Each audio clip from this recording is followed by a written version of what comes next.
organ Apotheosis, supported by the Maryland State Arts Council. The project introduces new sacred organ and vocal music to the audience in a virtual setting. And on April 25th, please join us at the online concert where you'll hear organ music and vocal music by Eli Tamar, performed by Maryland-based musicians at a beautiful 100-year-old chapel of Our Lady of the Angels, located in Catonsville in Maryland. And to attend this event, please register on its website.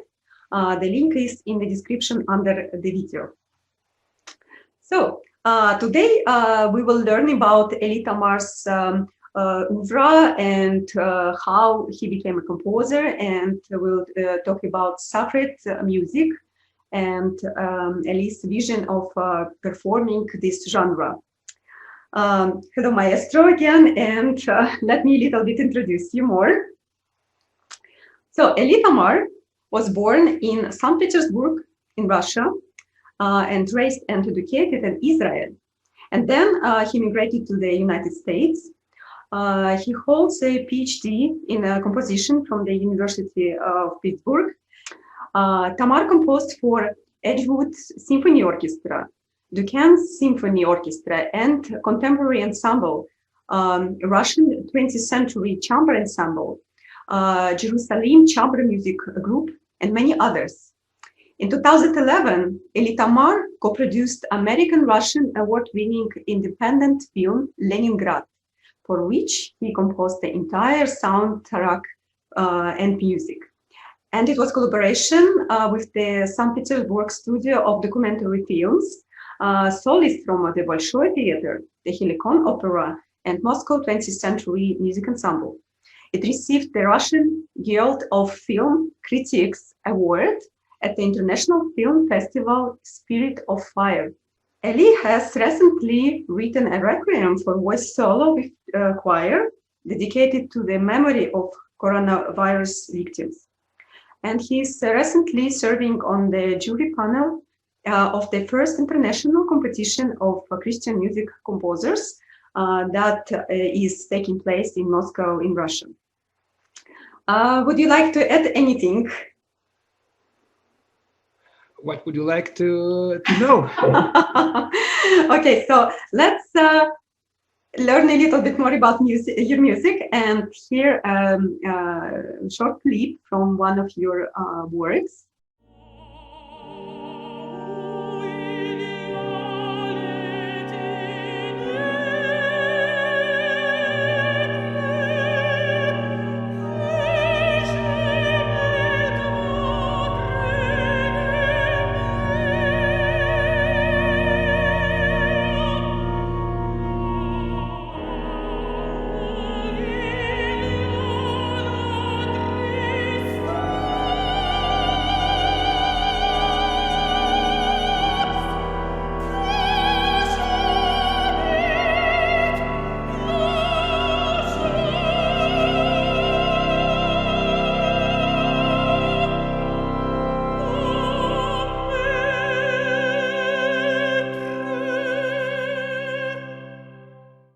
Okay, so it was beautiful. Short clips to tell us what it is. And I know this is your actually friend, Andrei Nemtser.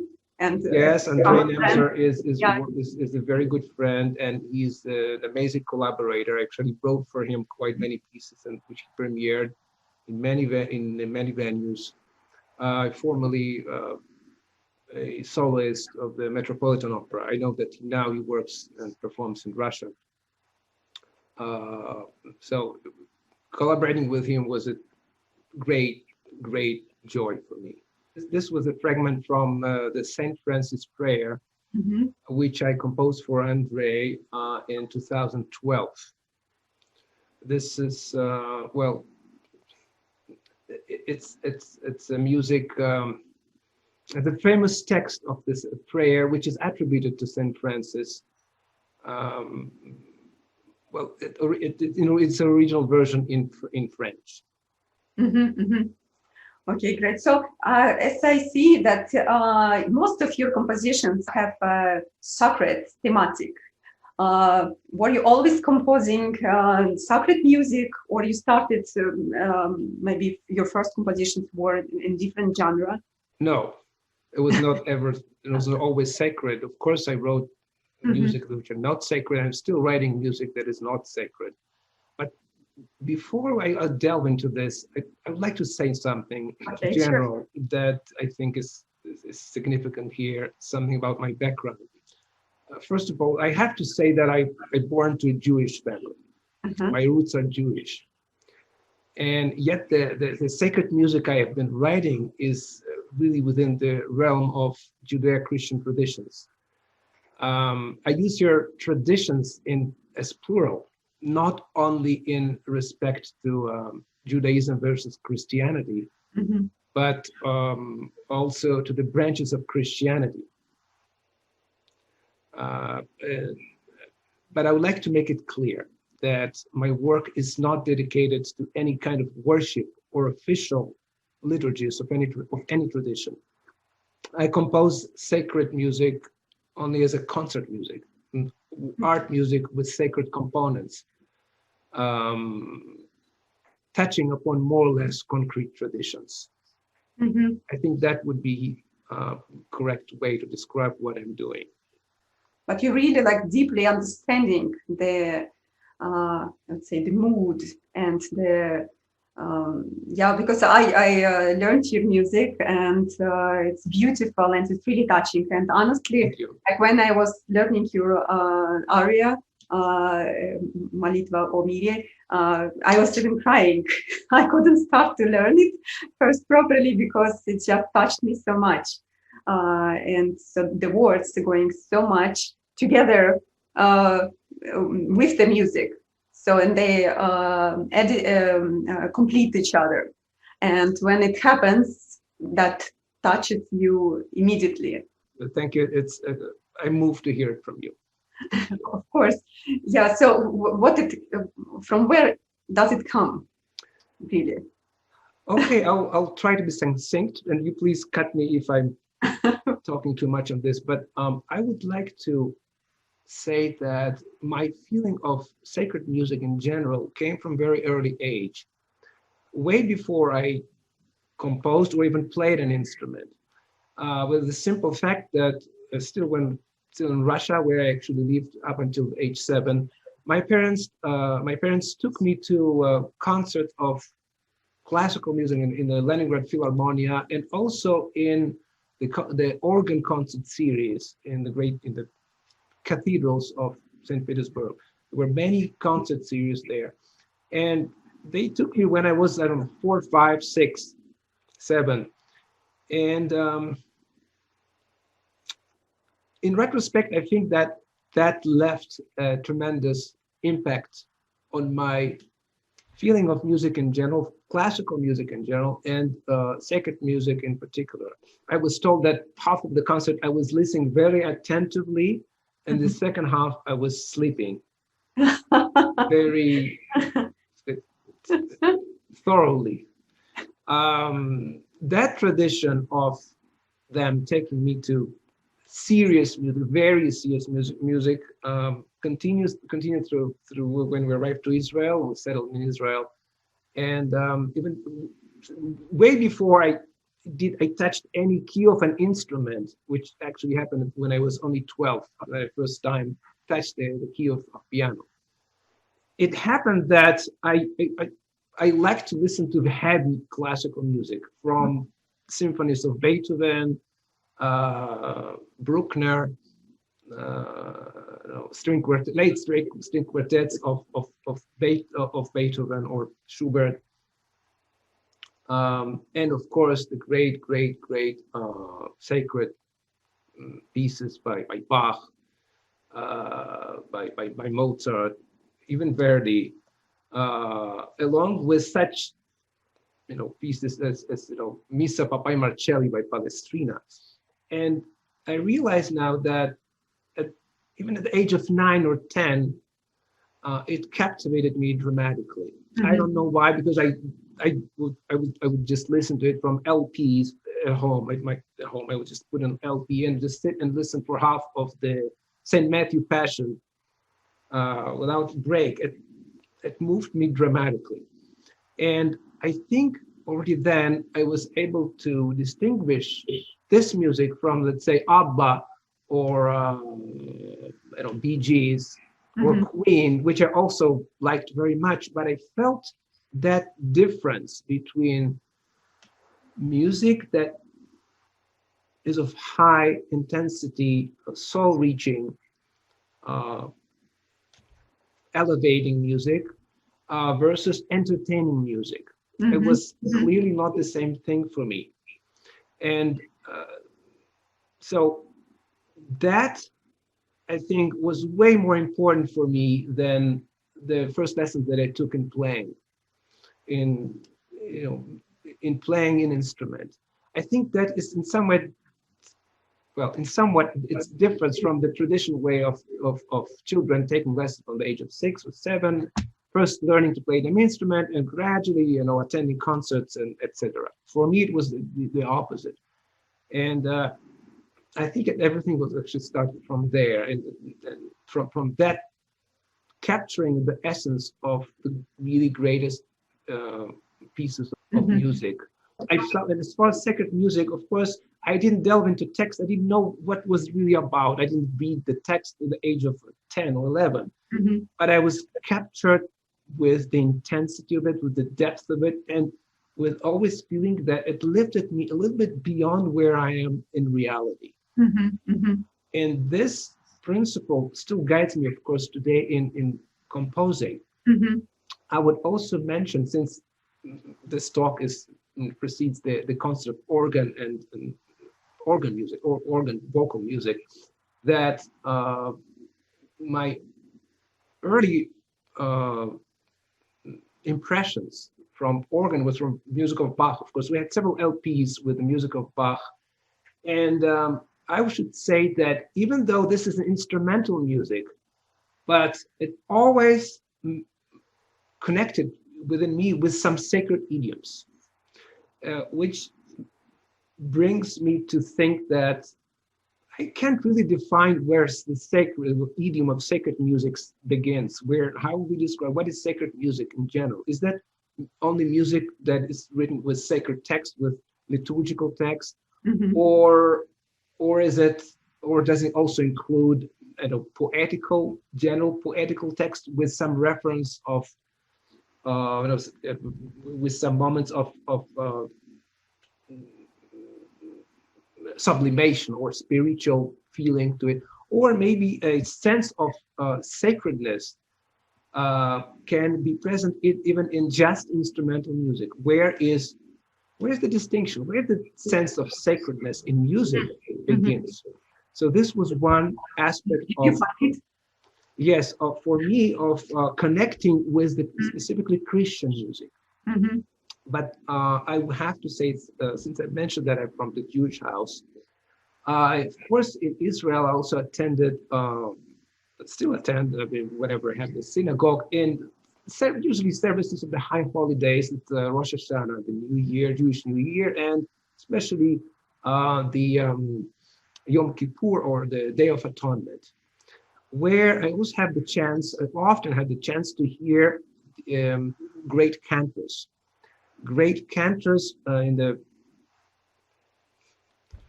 centuries tradition, Jewish tradition. The cantor is the leader of the service. He represents the congregation, and singing of the cantor, or chazan in Hebrew, has it has a certain style in it, with very, very expressive. Historically, it preceded the Christian music, Christian liturgical music. There are some associations with the priest that leads the congregation. Yeah, things were linked very much at the early times when, in the transition from, or the beginnings of Christianity, put this way. So for me, these are two worlds that are, on the one hand, they're separate in many ways, but on the other hand, they're linked in many ways. To make the link even more fascinating, I found that the cantors singing, which is partially recitation, partially high dramatic singing, is quite close to the opera world, the world of drama.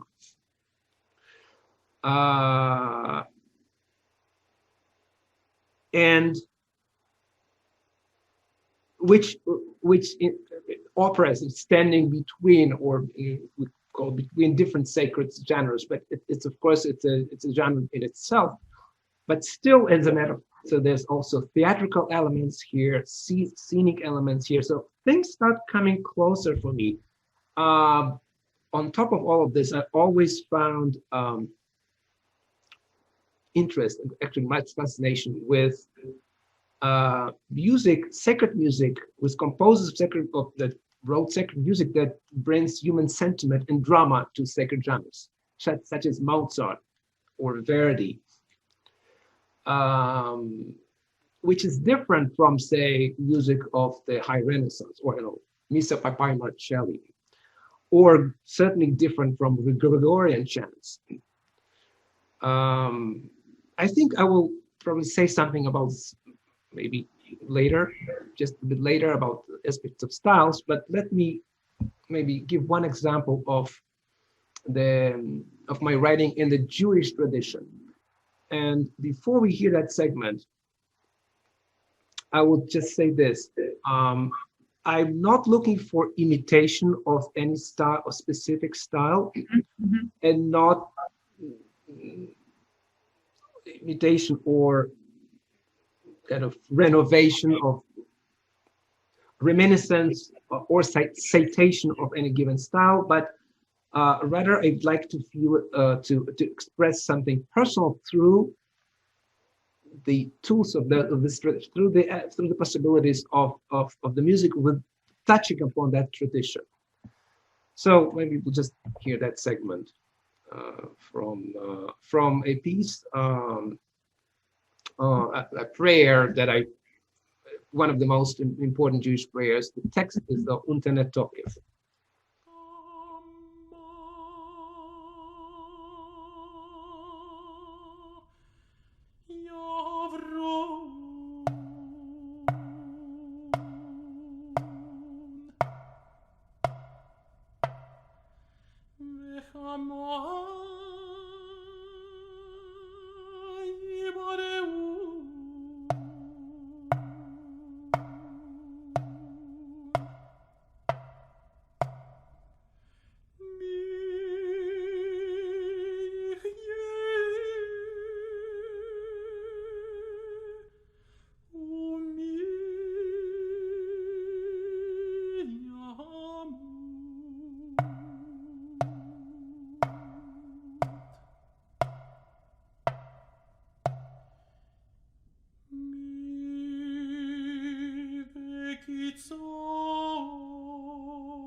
Oh my God, that's beautiful. Now I want to sing it. So you received education in Israel, yeah? And how do you see yourself? As an Israel composer or American? It's a very different question, a difficult question for me. I think it's all together. Mm-hmm. I live in three cultures. I mean, I still maintain the Russian culture and everything I received from the Russian culture and traditions, and I speak the language. Yeah. We speak three languages at home. We're trilingual. We speak the English, my kids especially. Mm-hmm. I speak Russian with my wife, and I speak Hebrew with them. Mm-hmm. So, and it happens all the time. So, language is a very, very, very strong element of culture in general, of communication, but also communication through arts. So I've written music in quite many languages up to now. English was, of course, one of them, and maybe we'll have to bring one example on English language from a little earlier piece that I wrote in 2006. I wrote then a cycle of 4 metaphysical songs on the works of so-called metaphysical poets, English poets of the 17th century. It's hard to describe it as really sacred music. Just to name the four poets that I used in my settings, that John Donne, mm-hmm. Francis Quarles, Fulk Granville, and George Herbert. Some of them were, their texts were certainly religious, even mm-hmm. if not liturgical, but this is called devotional poetry. Somewhat close to the Canticum Fratris Solis mm-hmm. way of devotional poetry, yeah, mm-hmm. along the same lines. As far as language, for me personally, language has tremendous weight in mm-hmm. choosing the text mm-hmm. and thinking about it musically. One of the challenges of writing contemporary sacred music, or to that respect, any vocal music, is the distance that I feel with that text, with that person who wrote the text. Mm-hmm, so mm-hmm. these are texts from English texts from 17th century. And of course, it's different from the current English in so many ways. But for me as a composer, the feeling of that text, the language of it, the musical sound of it, and all that comes with this, all the associations with art, with theater, with poetry, all of this together comes to something that makes a tremendous difference of how that music will sound mm-hmm. ultimately. So let me just read a few lines from the beginning of that next segment that we'll hear, John Donne, the anniversary. Now, this is not really a sacred piece, but it has some sacred associations, especially towards the end of it. It's actually a love poem. But the way it sounds, even the beginning of it, there was something in the sound of it that triggered music that was very much, for me, pre-sacred music. I think it's one of the pieces that led me to concentrate more on the sacred music. So here are just a few lines of the beginning of it.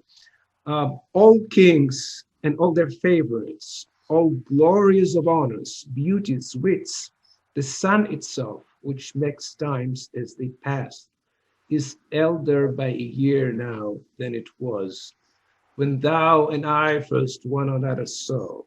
All other things to their destruction draw. Only our love has no decay. This no tomorrow hath, no yesterday. Running, it never runs from us away, but truly keeps his first, last, everlasting day. Two graves must hide thine and my course. If one might, death were no divorce. Alas, as well as other princes, we, who prince enough in one another be, must leave at last in death these eyes, these and ears, oft fed with true oath and with sweet salt tears.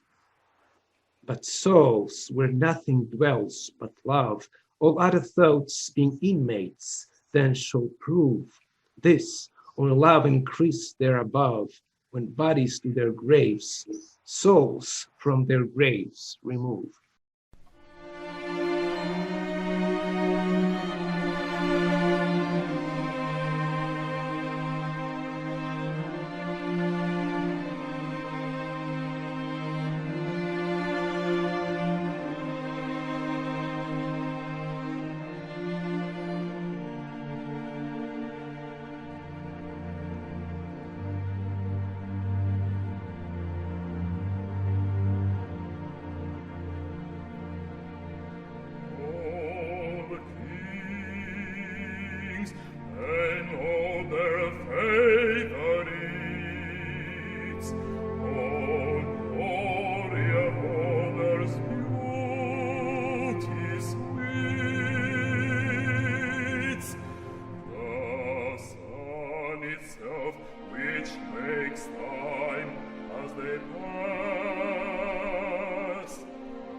It's very beautiful.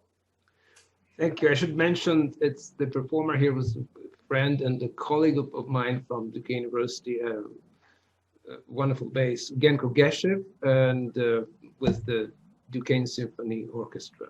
Okay. Or strings, actually only string players here. I see that many of your works actually performed in Russia. Yeah.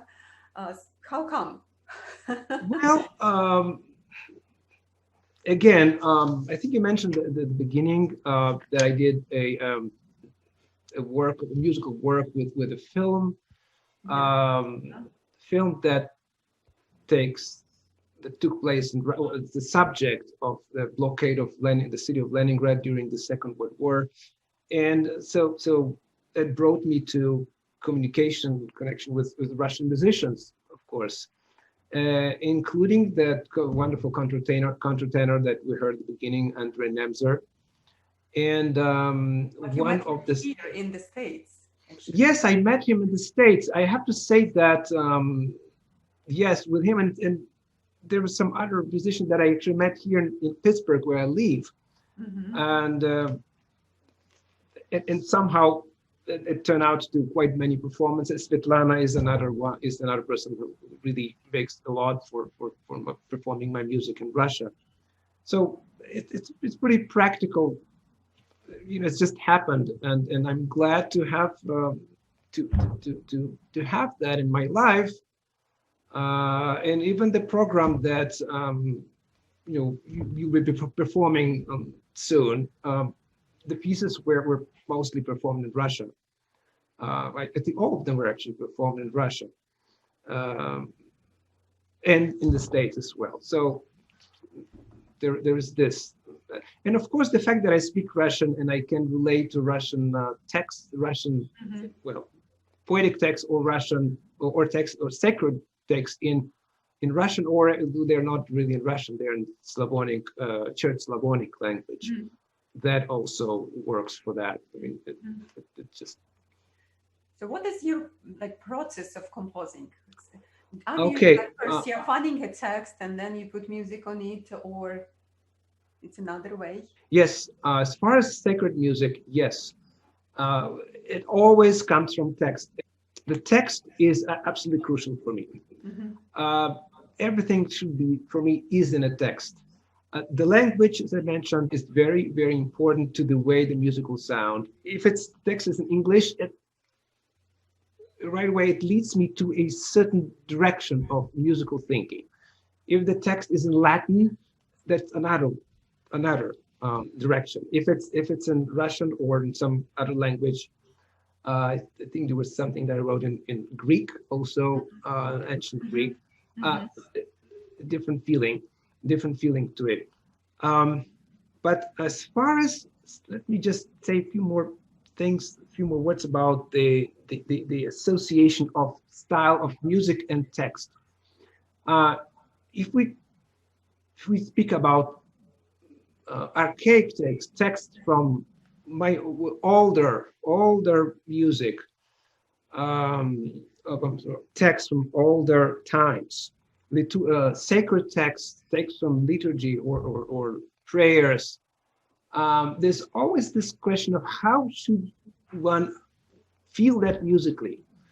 We live today.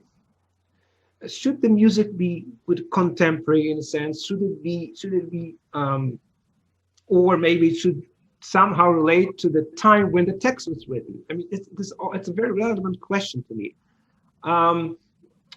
The word contemporary is a little bit problematic for me in that respect, especially because I don't know what it means contemporary now, or music, or modern music, modern sacred music. I really don't know what this is. All I can say is that in my view, natural way of thinking of us today in relation to older times, that we are kind of more universal. The universality, the timelessness, I think matters way more than being modern or contemporary. What does it mean, timelessness? That means that we already accumulated everything from all of those traditions, all of those historical stages and techniques and styles.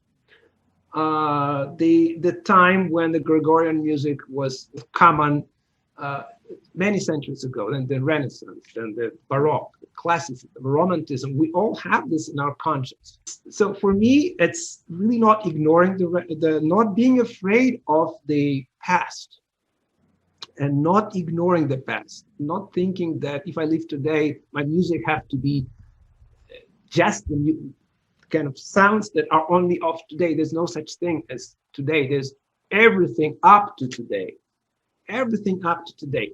And with this kind of mode of thinking, I just go with the way I feel the text. I feel the sentiment behind it. I feel the drama behind it. For me, it's not a just kind of meditative mood or one type of oneness of expression of a sacred text, but I really look for a moment-to-moment emotional expression that I can bring out from the text, which again is connected with different sacred traditions and just general genres. I don't see why there can be a moment of exaltation, a moment of very dramatic, and it's similar to opera in sacred music. If Verdi did it at the time, Puccini, with so secular composer, brought some sacred components to music, and not only in say Sur Angelica, but even in the most secular moments, there of most secular operas, there are moments of sublime feeling, that something that raising above above the reality that he describes in the music. Mm-hmm. So I'd like to have that as well. I mean, it's important for me.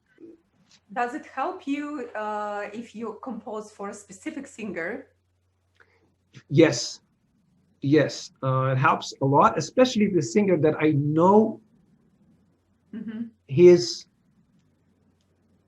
musical character qualities, technique or techniques, his expressions, yeah. His expression in general, and especially if that's something that I've worked with. Mm-hmm. So most of your music you composed for someone. Yes, and let me say one thing here, for me at least. Very often, when I work with good musician that also understands or reaches to my music, I have the impression that he not only sings it, performs it well, but he performs it better than the music it is. Of course. I mean, he elevates the music up above of what I thought, what I felt. Mm-hmm. Very often I would just say, wow, this is just unbelievable. Mm-hmm. I mean, did I write this? This is the most joyous feeling that I can have about my music performed by someone who can lift it above its value as I feel it. Value on the paper, value on the score. Yeah, of course. Let's talk a little bit about organ music. Yeah, since we're performing your music with organ. So, when did you start to compose for organ, and is it more difficult than orchestra, than symphonies, and do you need to really know how to play on organ to compose for organ? First, the very first piece that I wrote for voice and organ, it was for voice and organ, was indeed that St. Presence prayer that we heard at the beginning. I didn't write anything for organ solo before, and not after, and I still don't have any organ solo piece till now. I just don't have. So organ has always been associated for me with sacred idiom, sacred sound, sacred expression. Even when the music that I was familiar for many years, organ music was just instrumental organ music, like again Bach that I mentioned, that preludes and fugues by Bach, or toccatas and all that. It's very instrumental, but for me it was always linked to some sacred aura to it. Yeah, of course, the organ is an instrument, as the place where it plays the acoustics, the tubes of the organ, all of the, and of course the grandeur of the instrument. As far as composing for organ, well, I play the piano, so I have already heard some of it. Organ adds that, the pedals there and the registers, and of course the organ registration, which is it's a very complex matter that really organists are very well. They know everything about this. In my practice of writing for organ as an accompanying instrument, well, as integral part of a sacred composition with voice, I had wonderful collaborations with organists that revealed for me a lot of things that I didn't know about organ, or exactly how that worked as far as registration, the organ orchestration, the little things that can make much of a difference. Of course, organ also had one of the big advantage over piano was the sustained notes. When you can just sustain a note for as long as you need, sustain chords. Pedal, you achieve this with the piano pedal, with the piano pedal, yes. But again, the organ, it's just as much as you need. Yeah. Well, also, I would like actually to mention that a big part of your life you have a sport. I was a middle and distance runner. That's something I did for about 10 years, from the age of 10. Mm-hmm. It was a kind of hobby that developed into more than a hobby in the sense of commitment.